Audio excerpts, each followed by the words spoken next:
21শে ফেব্রুয়ারি যথাযোগ্য মর্যাদায় পালন শহীদদের প্রতি শ্রদ্ধাঞ্জলি।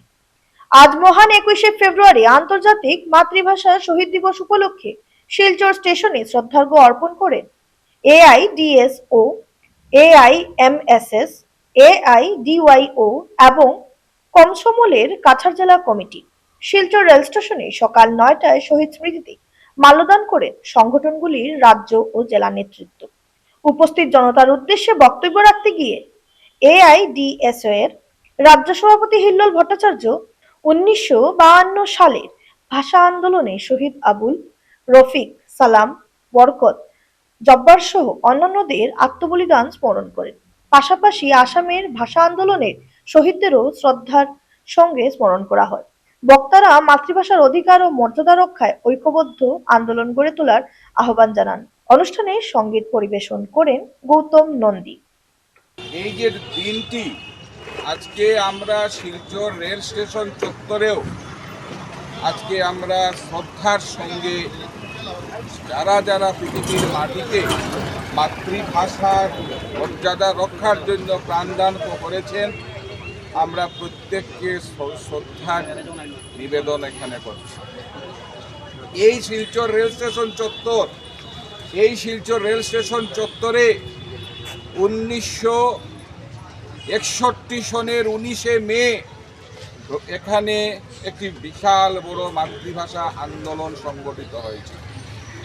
সেই 19শে মেতে একাদশ শহীদ ওদের আত্মবলিদান দিয়ে মাতৃভাষার মর্যাদাকে রক্ষা করেছিলেন। ঠিক একই রকমে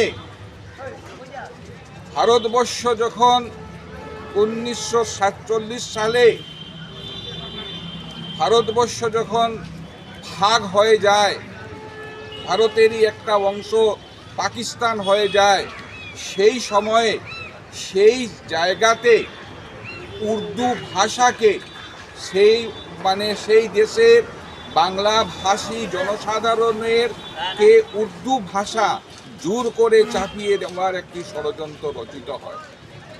সেই সময় সেই পাকিস্তানের যে সংসদে দাঁড়িয়ে ধীরেন্দ্রনাথ দত্ত বলে একজন সাংসদ, সেই ধীরেন্দ্রনাথ দত্ত 1948 সনের 23শে ফেব্রুয়ারি উনি সেই সংসদে দাঁড়িয়ে বলেছিলেন যে এই দেশের কোটি কোটি মানুষ বাংলা ভাষায় কথা বলে, কাজেই বাংলা ভাষাকেও এই রাষ্ট্রের অন্যতম একটি রাষ্ট্রভাষা হিসাবে গ্রহণ করতে হবে।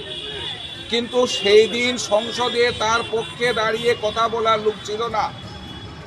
পরবর্তীতে বাংলা ভাষাই যে একটি বিশাল অঞ্চলের মানুষের মাতৃভাষা এবং সেই মাতৃভাষার যে মর্যাদা, সেই মাতৃভাষার যে অধিকার, সেটা যে প্রতিষ্ঠিত করা প্রয়োজন, সেই সত্যকে উপলব্ধি করে পরবর্তীতে সেখানে আন্দোলন শুরু হয়। এবং আজকের যে দিন 21শে ফেব্রুয়ারি 1952 সালে সেখানে একটি সেই দেশের ছাত্ররা সেখানের অত্যাচারী সরকারের সমস্ত ধরনের নির্দেশ, সমস্ত ধরনের করা আইনকে বৃদ্ধাঙ্গুষ্ঠ দেখিয়ে সমস্ত ছাত্ররা সেদিন পথে বেরিয়ে আসে।